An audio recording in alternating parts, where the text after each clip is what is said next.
Vous êtes-vous demandé quelles personnalités sont nées dans votre ville?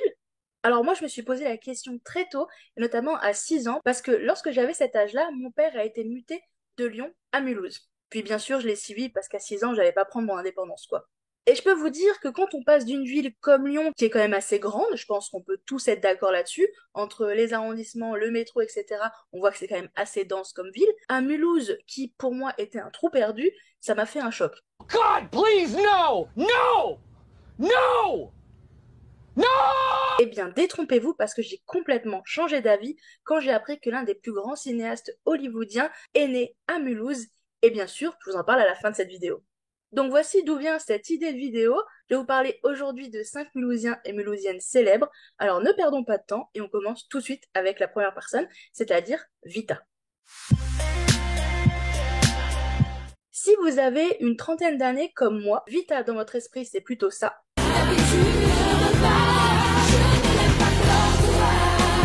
Ou même alors ce featuring incroyable.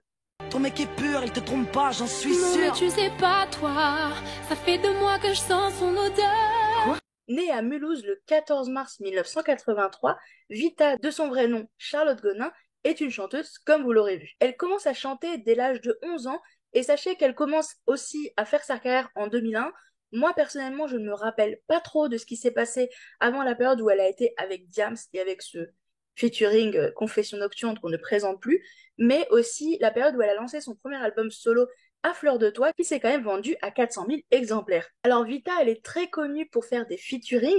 Elle a travaillé avec beaucoup de nombreux artistes hip-hop et R&B francophones parce que c'est une auteure ou autrice, je sais pas trop comment le dire dans ce cadre-là, et compositrice. Donc même si elle n'était pas sur le devant de la scène, elle a toujours été dans la musique, en tout cas depuis ses débuts en 2001. Et on a surtout réentendu parler d'elle à partir du moment où elle a fait des duos avec le chanteur Slimane et notamment le fameux Je te le donne.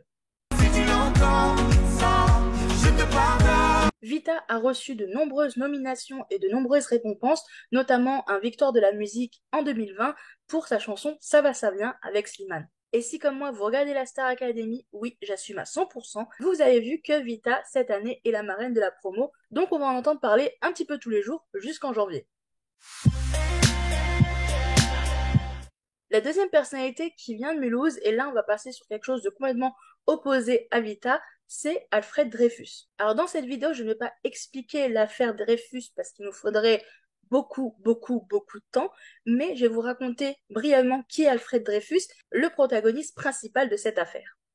Parce que le fait qu'il vienne de Mulhouse et notamment d'Alsace, ça a aussi opté pour sa défaveur dans cette affaire.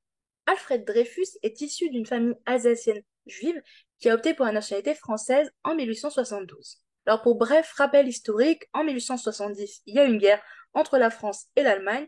La France perd, l'Allemagne demande l'Alsace et la Moselle. Les populations qui vivent sur ces territoires sont donc rattachées à l'Allemagne, qui est à l'époque la Prusse, et en fait la famille de Dreyfus va vouloir dire non et venir en France.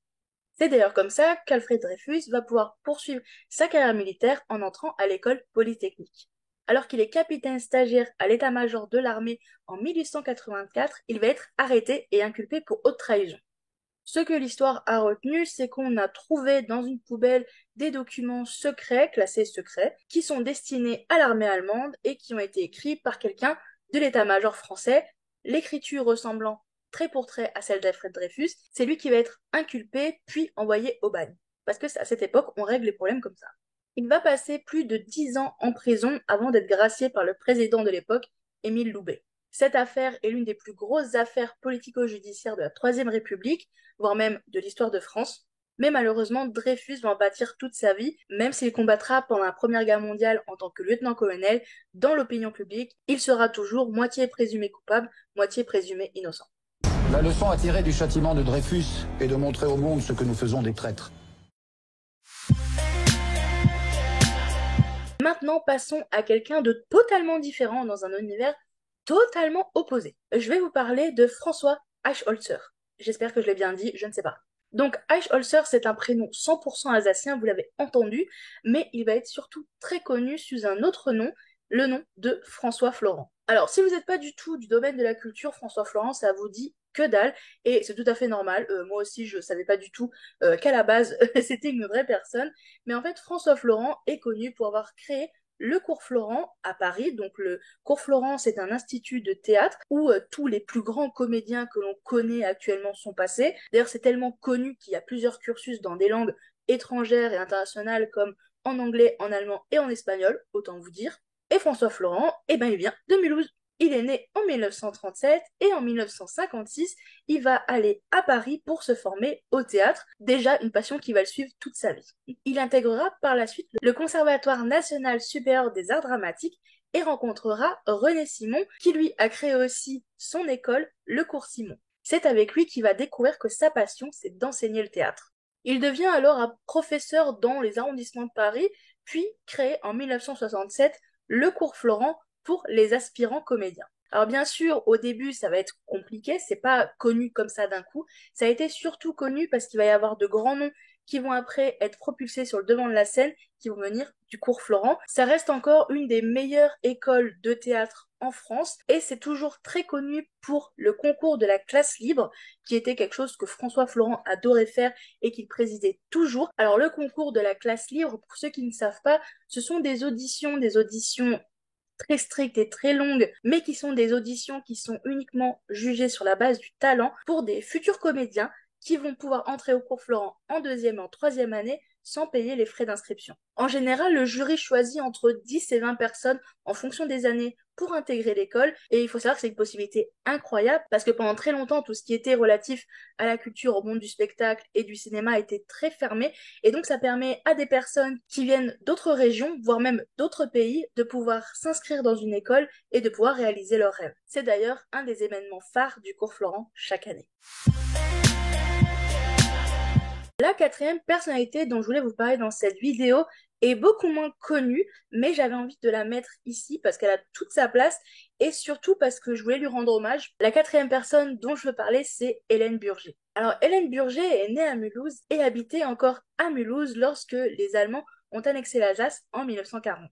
Voyant que ça puait un petit peu, elle a réussi à prendre la fuite avec son fils et a su diriger vers Agen dans le Lot-et-Garonne. Très engagée, elle devient aussi infirmière bénévole pour la Croix-Rouge à cette même période. À l'époque, la France est coupée en deux et sa tâche principale est de faire passer les enfants de la zone libre à la zone occupée et vice-versa pour réunir les familles. Vous vous en doutez que ce point stratégique l'a amené à faire passer des enfants juifs en zone sud pour rejoindre leurs parents. Et Hélène Burger put faire ça jusqu'à la fin de la guerre parce qu'elle parlait couramment allemand et qu'elle a pu avoir du coup des Ausweis et des laissez-passer plus facilement. Elle arrivera à convoyer plus d'une quinzaine d'enfants en zone sud, puis ensuite en Suisse quand la France sera totalement occupée par les Allemands. C'est aussi cet engagement qui la poussa, après la guerre, à devenir assistante sociale militaire. Le 20 novembre 1980, Yad Vashem, l'Institut national pour la mémoire de la Shoah, a décerné à Hélène Burger le titre de Juste parmi les nations. Elle fait donc partie des 4206 personnes françaises ayant reçu cette distinction, une distinction d'honneur pour le courage dont elle a fait preuve en faisant passer ses enfants. Ben-Hur, William Wyler.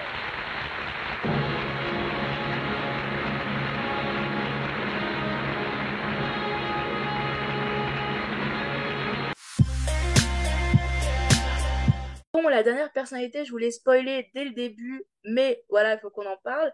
La dernière personnalité, c'est un cinéaste de tous les records, et c'est un cinéaste alsacien, même mulhousien. Si je vous dis William Wyler, peut-être que ça ne vous parle pas, mais je vais vous mettre un extrait de film et vous allez tout de suite comprendre.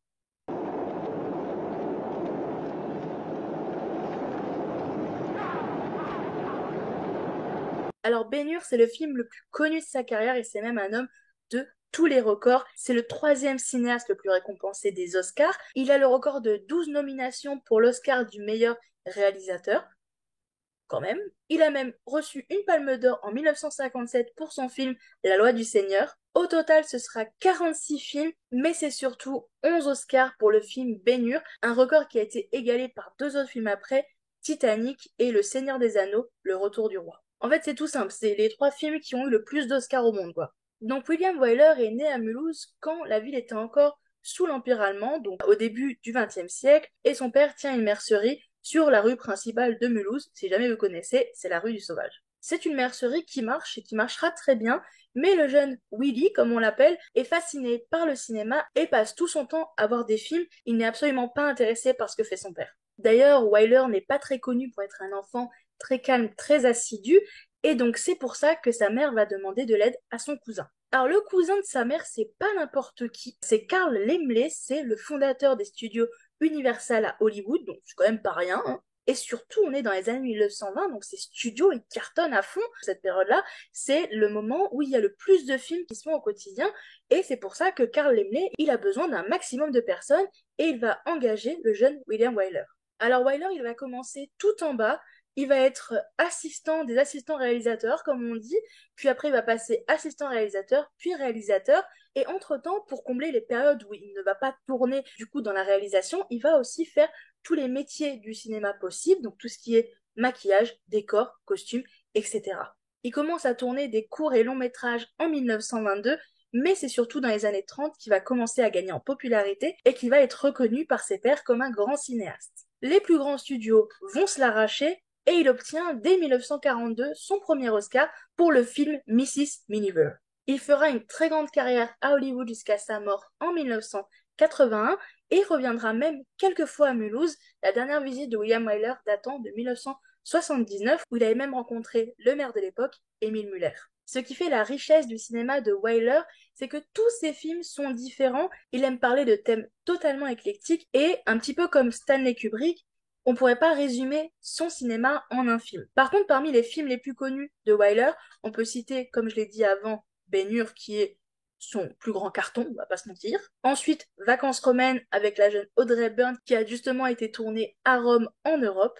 Ensuite, on peut aussi citer le film Les plus belles années de notre vie, qui en fait s'inspire de William Wyler, de sa vie réelle, puisqu'il va être blessé à l'oreille pendant la Seconde Guerre mondiale et du coup perdra une partie de son audition. C'est ce qu'il raconte avec aussi d'autres rebondissements dans ce film-là, qui parle de la guerre et qui a été tourné pendant la guerre. Et pour finir, j'aime bien parler du film La Rumeur, qui est un film assez intimiste sorti en 1961, mais super intéressant, puisqu'il y parle pour la première fois, et même avant beaucoup de gens, de l'homosexualité féminine. C'est un film où il y a deux grandes actrices, Shirley MacLaine et Audrey Hepburn, qui justement jouent ces deux femmes-là, et c'est totalement en avance sur son temps. C'est filmé d'une grande beauté, simplement, en noir et blanc, et vraiment c'est un de mes préférés de Wyler. Donc voilà, c'était 5 Mulhousiens et Mulhousiennes célèbres. Si vous avez envie que je fasse la même vidéo sur votre ville, n'hésitez pas à me le dire en commentaire, je vous lirai avec plaisir. Et sur ce, je vous laisse avec la dernière vidéo publiée sur la chaîne. Bye!